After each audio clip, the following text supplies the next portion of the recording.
আল্লাহ রাব্বুল আলামিন বলেন, বান্দা বান্দির প্রতি আমার মায়া দয়াটা একটু বেশি।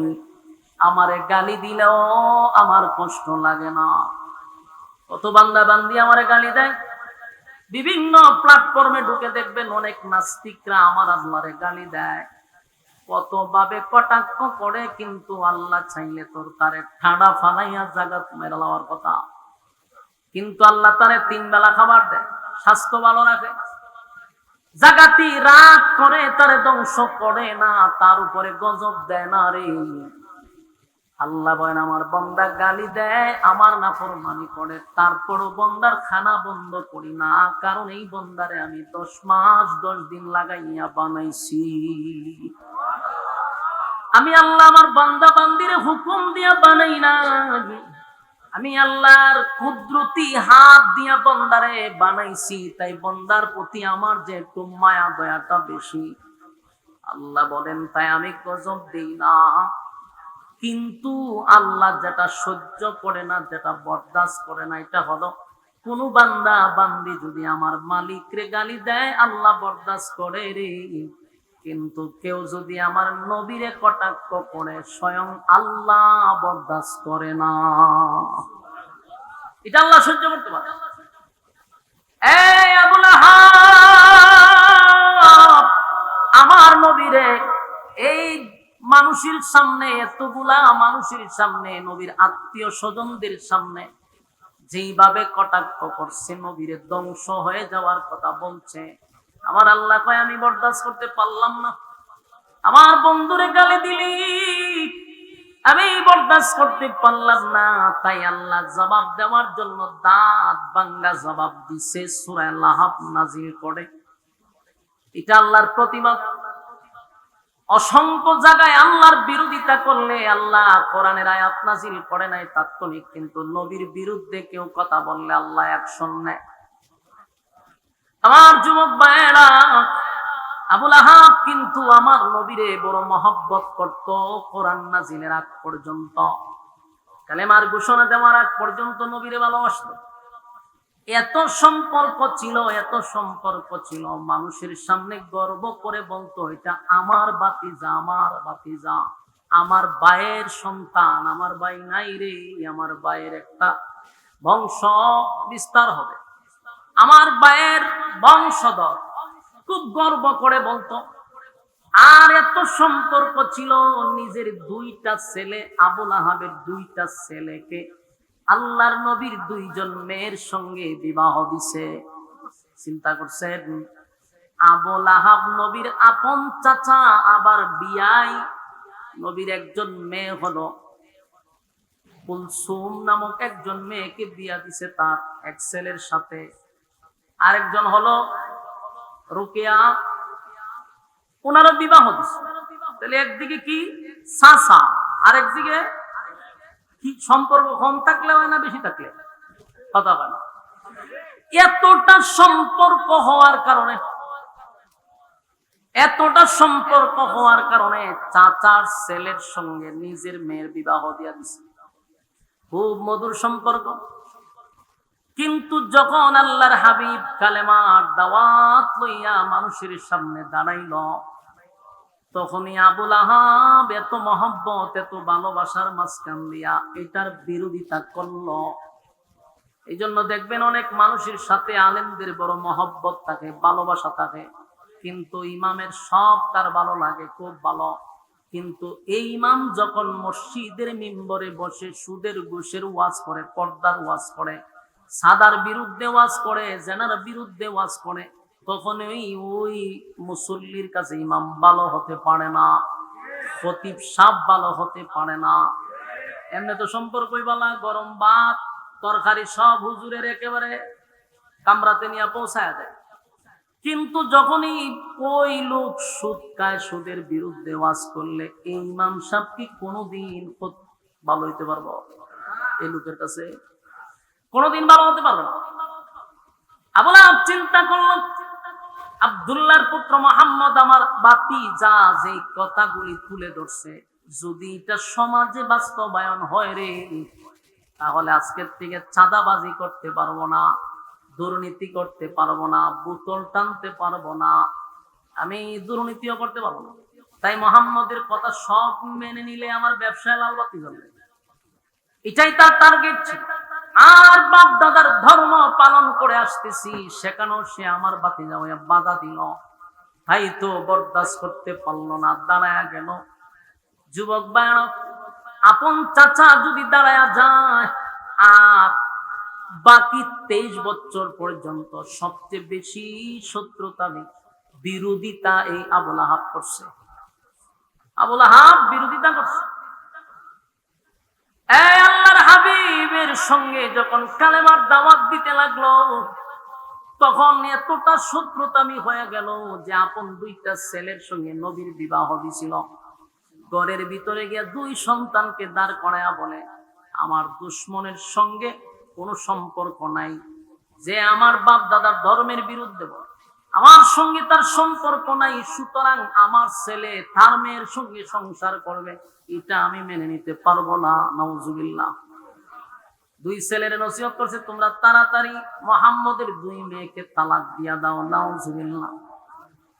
চিন্তা করেন কত বড় কপাল পোড়া, হ্যাঁ, কপাল পোড়ার ঘরের কপাল পোড়া। 2টা মেয়ে তার ছেলের সঙ্গে বিবাহ ছিল, 2টা মেয়েকে বাবার কথা শুনা তালাক দিয়া দিল। সেদিন আমার নবীর মনের মধ্যে বড় আঘাত লাগছে রে। দেখবেন কোন মেয়ে যদি তালাক হয়ে যায়, এটা সবচেয়ে বেশি আঘাত লাগে বাবার কলিজায়। একটা মেয়ের তালাক দিয়া বাবার বাড়ি পাঠায়া দিলে বাবার কলিজায় আঘাত লাগে। আল্লাহ নবীর 2টা মেয়েকে তালাক দিয়া দিল রে, নবীজির মনেও কষ্ট পাইল। আল্লাহ নবীর 2টা মেয়ে একসাথে করে চলে আসছে। সে আবুল আহাব নবীর এত বিরোধিতা করত। আবুল আহাবের 2টা ছেলে ছিল, এটিও বড় মারাত্মক। বাপ যেমন হুলানির, এই 2 শয়তানগুলি এটিও বিরোধিতা করত, অথচ আপন শ্বশুর এরপরও বিরোধিতা করছে। হাবিবে কিবরিয়া যখন নামাজে দাঁড়াইতো, এই 2টা টিটকারি মস্কারি করত। আল্লাহর হাবিব একদিন খানায় কাবার সামনে যখন নামাজ পড়তেছিল, নবীজি সিজদায় গেছে। ওই আবুল আহাবের 2 ছেলে সেখানে উপস্থিত।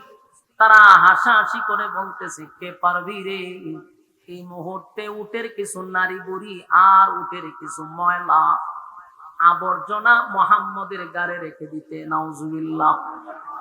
চিন্তা করেন কত বড় বেয়াদব। একজন বলল আমি পারবো, কত বড় বেয়াদব। আল্লাহর হাবিব তখন কানে কাবার সামনে সেজদা দিচ্ছিল। উটের নারী বুড়ি, উটের ময়লা সহ সব একত্রিত করিয়া আমার নবীর ঘাড়ের মধ্যে রেখে দিছে রে। আল্লাহর হাবিব আর সেজদা থেকে উঠতে পারে না। দীর্ঘক্ষণ সময় হাবিবে কিবরিয়া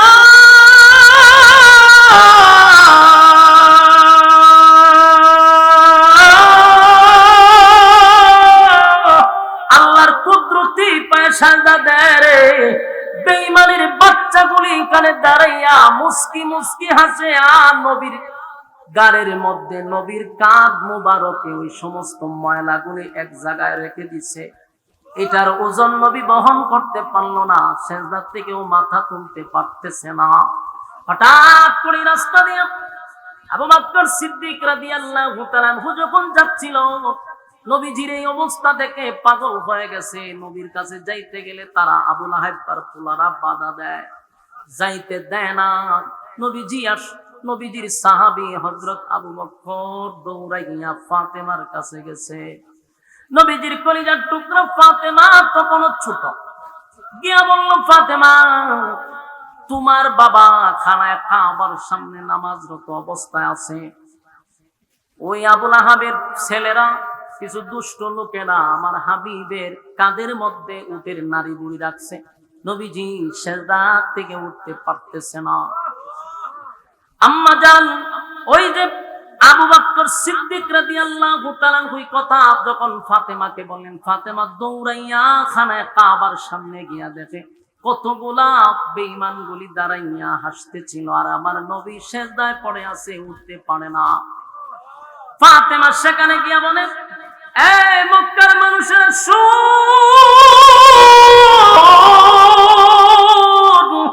আমার বাবা আজকে 40টা বছর পর্যন্ত তোমাদের সঙ্গে উঠা বসা করছে, তোমাদের সঙ্গে চলাফেরা করছে, কোনদিন তো কারো দিকে চোখ রাঙ্গাইয়া আমার বাবা তাকায় নাই, কারো কোনো ক্ষতিও করে নাই। তাহলে কেন তোমরা অনর্থক আমার বাবাকে এইভাবে তোমরা কষ্ট দিয়ে মজা পাও? কেন আমার বাবার কাদের উপরে উটের নারী বুড়ি তোমরা রেখে দিলা? আমার বাবা কি এমন অপরাধ করছে? তোমাদের কি এমন ক্ষতি করলো? আল্লাহর হাবিবের মেয়ে ফাতেমা ছোট ছোট হাত গুলা দিয়া সেদিন বাবার কাঁধ থেকে উটের নারী বুড়িগুলি সরায়া দেয়। আল্লাহর হাবিব তখন সিজদা থেকে মাথা মোবারক উঠাইয়া নবীজি যখন সালাম ফিরালেন ডাইনে বামে, সালাম ফিরাইয়া নবীজি কোনদিন ওই অভিশাপ দেয় না, নবীকে পাথর মারার পরে অভিশাপ দেয় না, রক্তাক্ত হয়েছে নবী কোনদিন অভিশাপ দেয় না।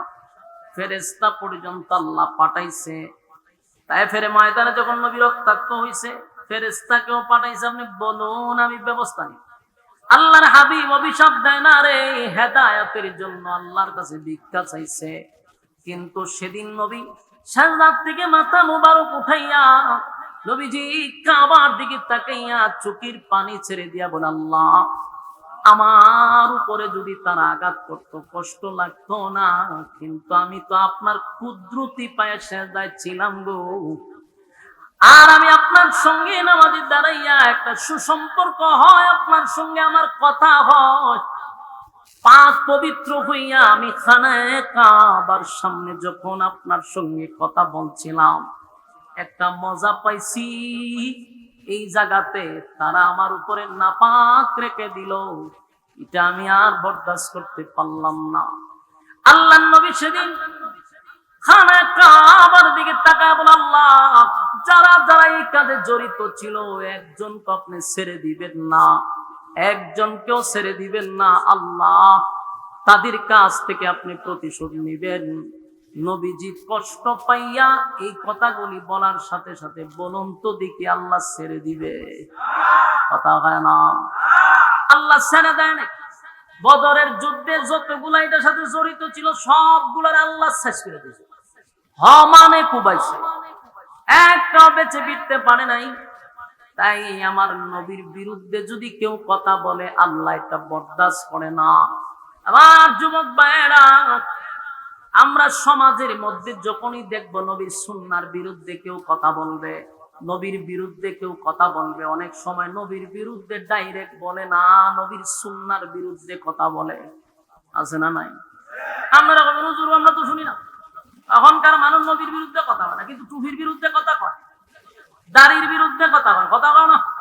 দাড়ি টুপি রাখলে আমাদের নাম দেওয়া হয় মৌলবাদী, কথা হয় না? কি নাম দেয়? আমরারে মৌলবাদী বলে ডাকে।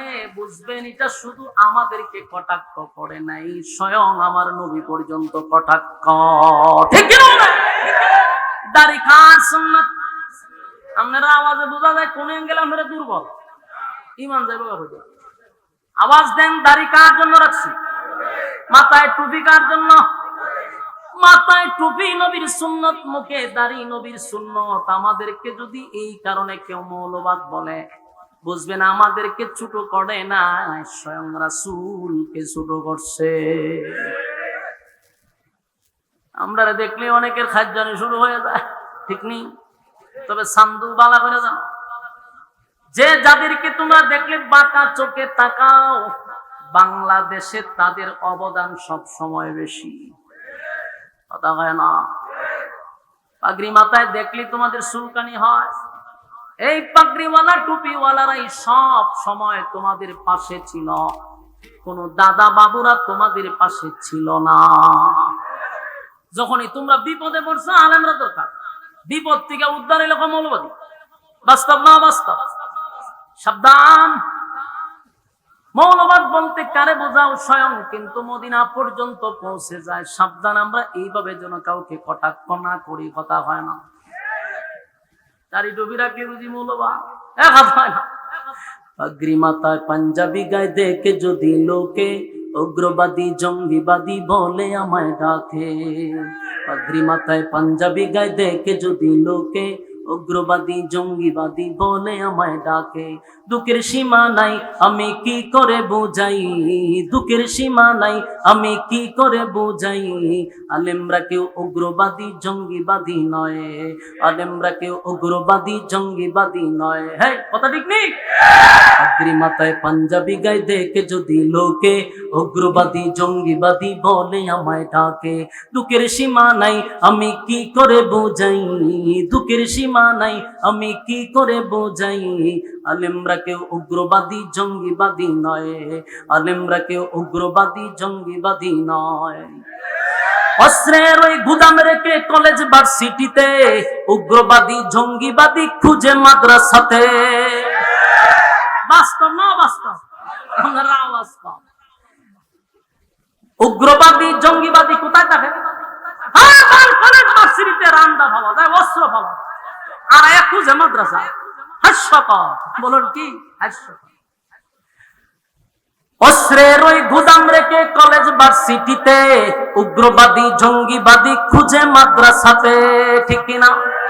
মাদ্রাসাতে খুঁজলে কি আর জঙ্গি পাওয়া যায়? হ্যাঁ, মাদ্রাসাতে খুঁজলে কি আর জঙ্গি পাওয়া যায়? আলেমরা কেউ উগ্রবাদী জঙ্গিবাদী নয়, আলেমরা কেউ উগ্রবাদী জঙ্গিবাদী নয়। কথা ঠিক নেই? পাগড়ি মাথায় পাঞ্জাবি গায়ে দেখে যদি লোকে উগ্রবাদী জঙ্গিবাদী বলে আমায় ঢাকে। এই ক্যাপসুল বাংলাদেশ আর খায় না। কথা কই না দি? এই ক্যাপসুল বাংলাদেশের জনগণ আর খায় না। রোগ প্রতিরোধ ক্ষমতা বেড়ে গেছে, আগে এক সময় খাইতো, এখন খায় না। এই ক্যাপসুল বারবার খাওয়াই না, খান রোগ প্রতিরোধ ক্ষমতা